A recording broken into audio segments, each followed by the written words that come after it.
વાત સાંભળજો હે આજે યજમલ એક હુને સતી તમે સાંભળો રે હે યજમલ એક હુને સતી તમે સાંભળો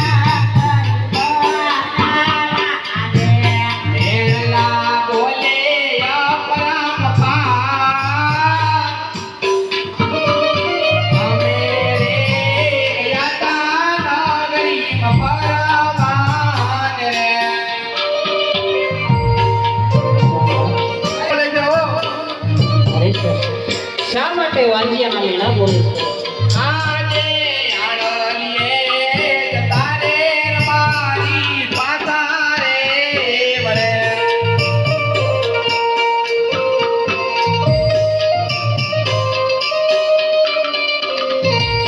સતી મારા દુકાન ના લે કોઈ આડલીએ તારે મારી પાતારે આપણા જીવન શા માટે લેતા નથી એ બધી વાત કરું તમે સાંભળજો આજે પોકરણ ગઢની પ્રજા સતી માન મેણાલિયા બોલ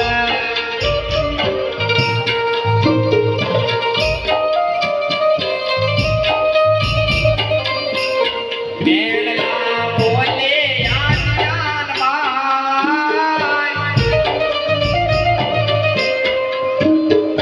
પોકરણ ગઢની પ્રજા સતી માન મેણાલિયા બોલ શા માટે મીના બોલે છે તે આપણે કહો આજે દીવામાં કર તારે મરવું મન પ્યારું રે લાગે આવા કઠોર વેણ ન બોલો ભયો મારો અભાગ્યો અવતાર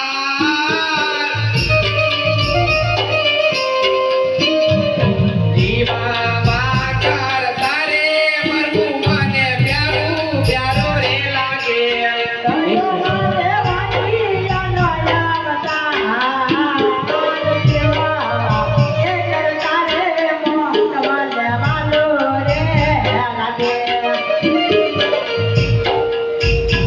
અરે જલ્દી આજે હું ને પ્રધાનજી બંને નગરી અંદર ફરવા ગયા હો હું જાણવા જોતો કે મારી પોકરણની રૈયત આજે દુઃખમાં હશે કે પછી દુઃખમાં હશે પણ સતી આજે મેં જોયું તો મને શું લાગ્યું શું લાગે છે કે આ પોકરણગઢની રૈયત કાલ સવારે મને પોકરણગઢના રાજા ગણતી છે અને આ પોકરણગઢની પ્રજા તો આજે મારા મુખ જોવા પણ રાજી નથી. વિશ્વનાથ શા માટે મુખ જોવા આજ માંજ્યાના મેણા બોલીને આજે મારા દલડા દુભાવે હોત હતી કે આજે મને કોઈ સહન થતા નથી. હવે વિશ્વનાથ આ રાજપાટ મારે કઈ કરવું નથી. મારે કાયાનું કલ્યાણ કરીને પુત્રના વરદાન માટે શિવશંકરના ચરણોમાં જવું છે. એ માટે મને સતી હસ્તા મુકડે રજા આપી દો. વિશ્વનાથ આજ હું કહું ને સાંભળો તમે, કારણ આજ પણ મારે હે આજ સતી રે કહું ને રાજન સાંભળો ઓ રાજન સતી રે કહું ને રાજન સાંભળો.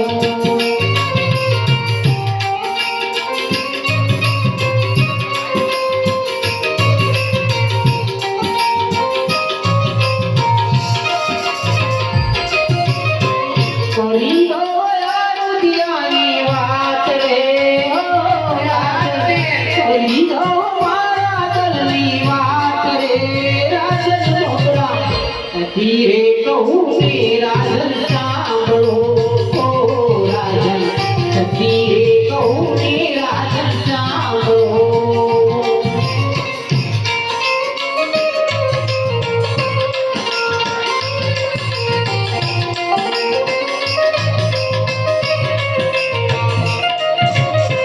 જેનો દૂધે મારે આંગણે ઓ રાજન કાયું દૂધે મારે આંગણે.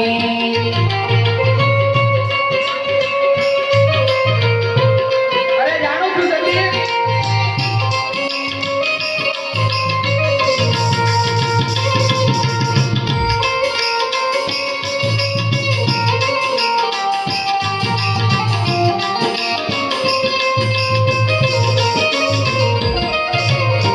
નથી મારું દૂધનો માંગનાર રે ઓ રાજન નથી મારે દૂધનો પીનાર રે રાજન બોલા સતી રે કહું ને રાજન સાંભળો ઓ રાજન સતી રે કહું ને રાજન સાંભળો.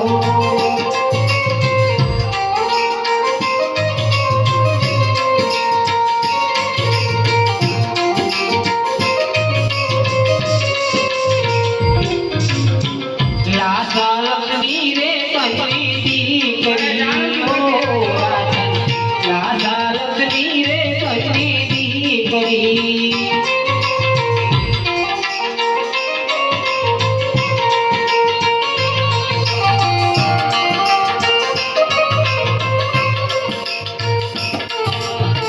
સગુણા સૈયા કેનો આર રે ઓ રાજન સગુણા સૈયા કેનો આર રે રાજન મોરા સતી રે કહું ને રાજન સાંભળો રાજન મોરા સતી રે કહું ને રાજન સાંભળો રાજન સતી રે કહું ને રાજન સાંભળો. આઈશ સગડા આ પણ મારે લાસા લક્ષ્મી સગુણા ત્રણ મારો જગદંબા જેવી દીકરીઓ છે તો આપણે કેવી રીતના વાંગ્યા કેવી સગના એ રીતના વાંગ્યા કેવી.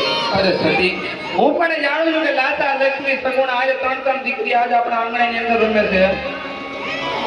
પણ સતી એક દીકરી તો એક પારકા ઘરની આજ કહેવાય ને. આજે પરણાવશો ને તો કાલે પોતપોતાના સાસરે ચાલી જશે. હો સતી સગના પાછળથી જો પાડો લુગડો ગુગડો એક પણ પુત્ર હોત ને તો આજે મારા ગયા પછી કે તમારા ગયા પછી આ પોકરણગઢના રાજા હાલે. હો અગર એક દિન આ સમય આ પોકરણગઢની દરાને આ પોકરણગઢના રજવાડાને મણમણના સતી તાળા દેવા છે. મણમણના સતી આજે મને પુત્રનો વિયોગ માટે આજે મને શિવશંકરના ચરણોમાં જવાની રજા આપી દો. હરી સગના એમ તો તમને શિવ શરણે નહીં જવાનું વનમાં, કારણ કે આજ પણ મારે લાસા લક્ષ્મી સગુણા ત્રણ દીકરી છે. જાણું છું સતી એવા મારી સગુણા 16 વર્ષના ઉંમર લાગતા જો સ્વામીનાથ આપણે વનમાં જવું તો મારી સગુણાના લીલુડા માંડવા રોપાયો લગ્ન કરાવી અને પછી આપણે વનમાં જઈ શકીશું સ્વામી. એ દ્વારિકાના નાથ, આ વાંઢિયા મેળામાં આમ જોતો ખરા કે હું મારી દીકરીના લગ્ન પણ ભૂલી ગયો હે. અરે પ્રધાનજી, રાજમાંથી કોઈ સારામાં સારા ગોળદેવને બોલાવો અને આજે એને લીલુડા નાળિયેર લઈને કેસ મોકલો, પરદેશ મોકલો.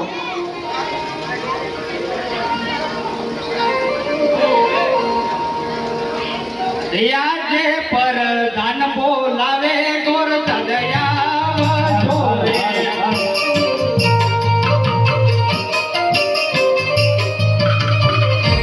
આવો તમે રાજે દરબાર પર જે બોલાવે ગોરા દેવાયા બધાને બોલાવે વંદયારી અરે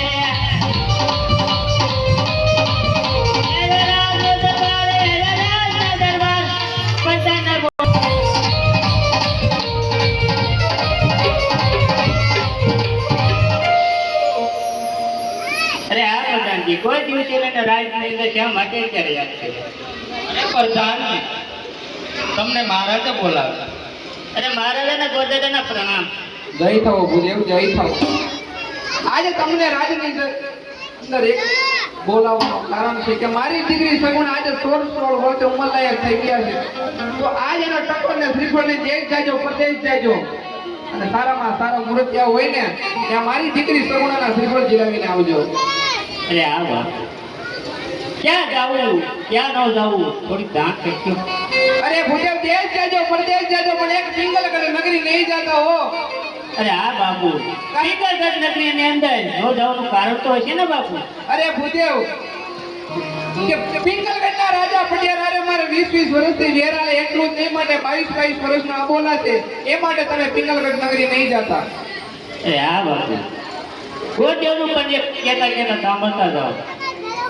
કારણ કે આ ગોદેવ જ્યાં શ્રીફળ જીલાવીને આવે એ તમારે માન્ય રાખવું પડશે. બહુ સારું.